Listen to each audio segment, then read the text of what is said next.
नमस्कार दोस्तों। तो पिछली वीडियो में हमने गीता जी का दूसरा अध्याय हमने पढ़ा था महात्म्य के साथ। तो चलिए आज तीसरा अध्याय शुरुआत करते हैं। तीसरा अध्याय, कर्म बिना संसार में रह सकता नहीं कोई, मैं भी करता कर्म हूँ देख सका तू मोए। शुरू सृष्टि में यज्ञ की आज्ञा दी करतार, यज्ञ कर्म का रूप है नहीं इस बिन निस्तार।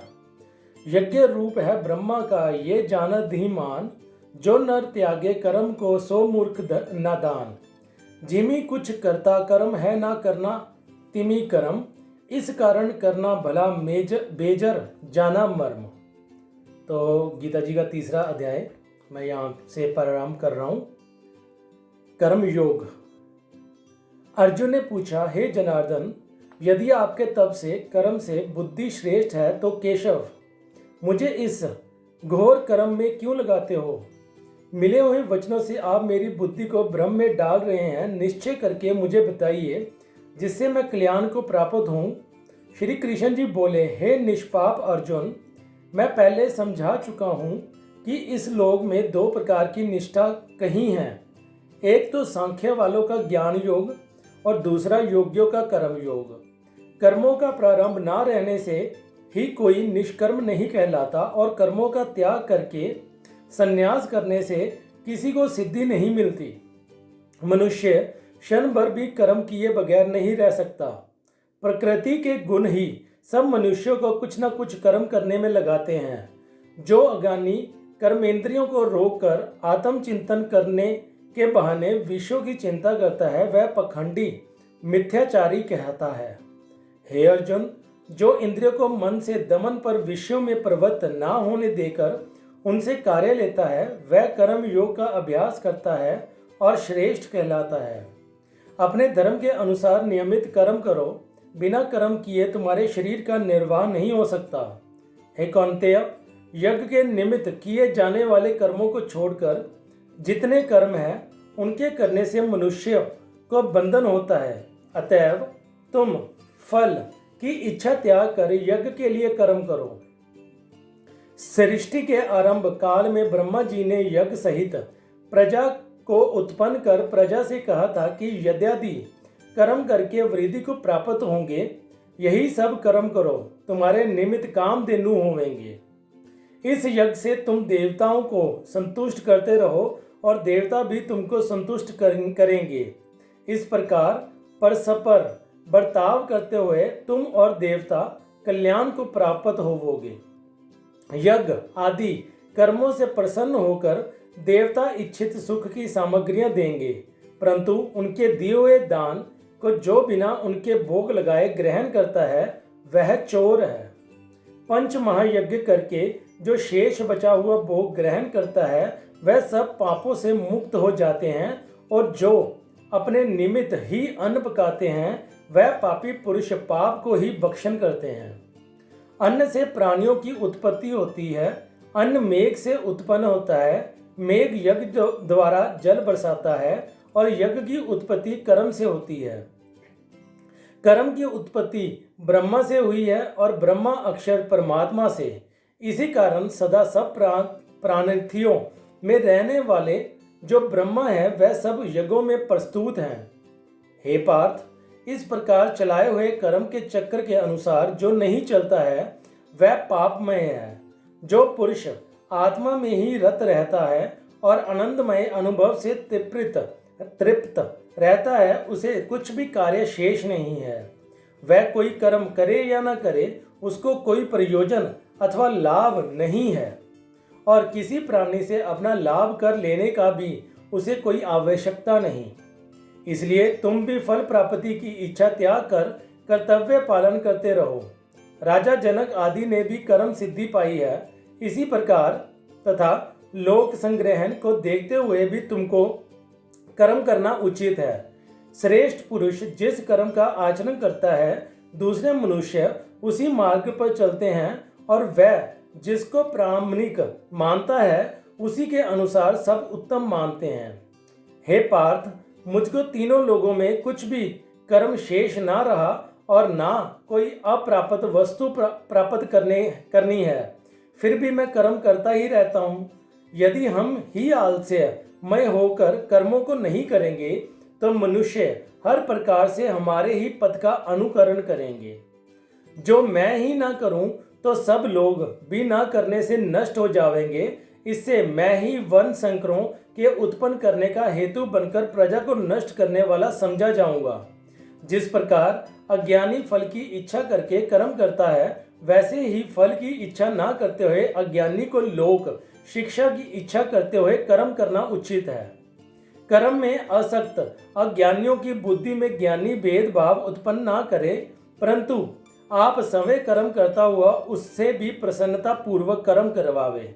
हे अर्जुन, सब कर्म प्रकृति के गुण से ही उत्पन्न होते हैं, परंतु जिनकी बुद्धि अहंकार से भ्रष्ट है, ऐसे मूर्ख लोग समझते हैं कि हम करता है, परंतु जो गुण और कर्म के विभाग को सच्चा तत्व जानता है, वह ज्ञानी पुरुष ये समझकर इससे आसक्त नहीं होता कि गुणों का ये खेल आपस में ही हो रहा है।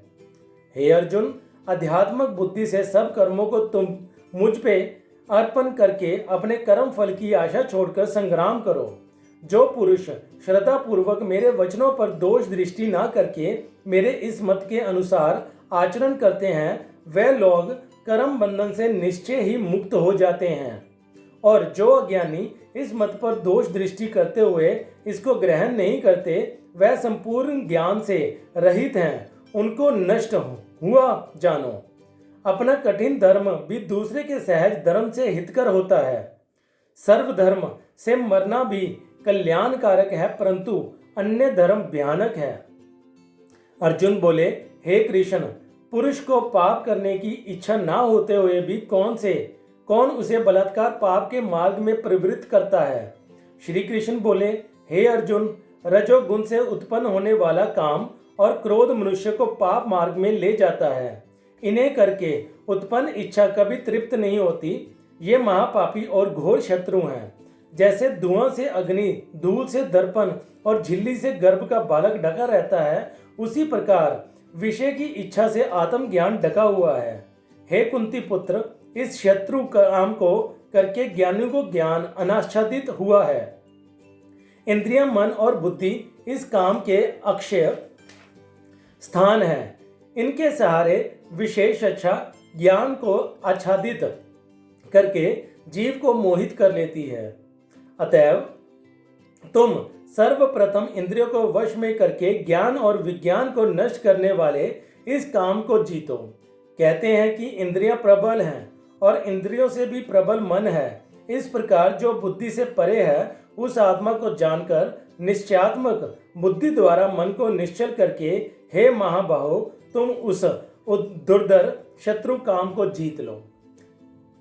सुपनिषद सुब्रह्मा विद्या ज्ञान शास्त्रे योग श्री कृष्ण अर्जुन संवादे भक्ति योगी नाम तृतीय अध्याय समाप्त हुआ। तो यहाँ पे मैं तीसरे अध्याय का महत्मय सुनाने जा रहा हूँ, तो ध्यान पूर्वक सुनिए। नारायण जी बोले, हे लक्ष्मी, एक शूद्र अकेला ही वन में रहता था। अनर्थों से उसने बहुत सा द्रव्य इकट्ठा किया। किसी कारण से वह द्रव्य जाता रहा। तब वह शूद्र बहुत चिंतित रहने लगा। किसी से पूछता कि ऐसा कोई अंजन बताओ जिससे नेत्र में डालकर पृथ्वी का पदार्थ निकाल लूं। तब किसी ने कहा, मांस मदिरा खाया पिया कर। वह खोटा कर्म करने लगा। एक दिन धन की लालसा कर चोरी करने गया। रास्ते में चोरों ने मार दिया। अनंतर उसने प्रेत की योनि पाई। उस प्रेत योनि में उसे बड़ा दुख हुआ। एक वट के वृक्ष पर रात दिन चिल्लाया करता कि कोई ऐसा भी है जो मुझे इस अधम देह से छुड़ावे। कुछ समय बाद शूद्र की स्त्री से पुत्र जन्मा। जब उसका पुत्र बड़ा हुआ तो एक दिन अपनी माता से उसने पूछा, मेरा पिता क्या करता था और देहांत किस प्रकार हुआ है। तब उसकी माता ने कहा, बेटा, तेरा पिता के पास धन बहुत था, यूं ही जाता रहा। एक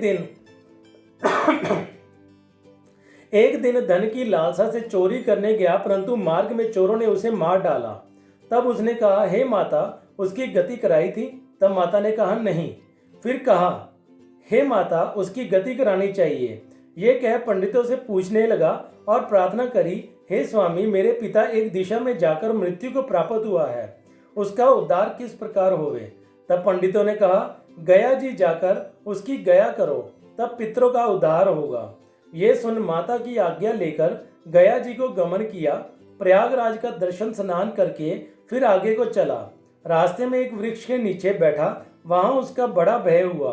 वृक्ष वहां था जहां उसका पिता प्रेत की योनि को प्राप्त हुआ था। उसी जगह में चोरों ने उसको मारा था। तब उस बालक ने अपना गुरु मंत्र पढ़ा। उसका एक और भी नियम था, वह एक अध्याय श्री गीता जी का भी नित्य पाठ किया करता था। उस दिन उसने श्री गीता जी के 3 अध्याय का पाठ उस वृक्ष के तले बैठकर किया। वह उसके पिता ने प्रेत योनि से सुन के उसके प्रेत देह छूट गई। देव देह पाई। सर्व से विमान आए। वह विमान पर चढ़कर उसके सामने आया, आकर आशीर्वाद दिया और कहा, हे पुत्र, मैं तेरा पिता हूँ जो मरकर प्रेत हुआ था। इस तेरे पाठ करने से मेरी ये देवदेही हुई। अब मेरा उद्धार हुआ है। अब तू गया जी में अपनी खुशी से जा।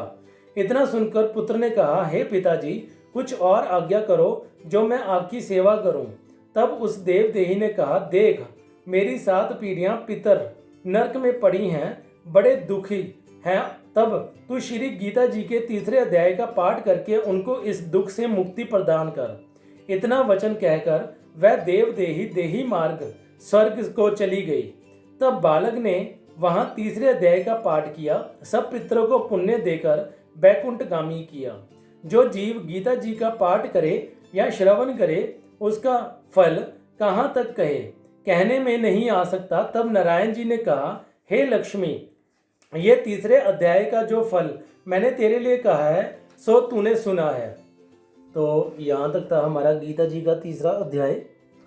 तो अगली वीडियो में मैं आपके सामने प्रस्तुत करूँगा गीता जी का 4था अध्याय महात्म्य के साथ। धन्यवाद।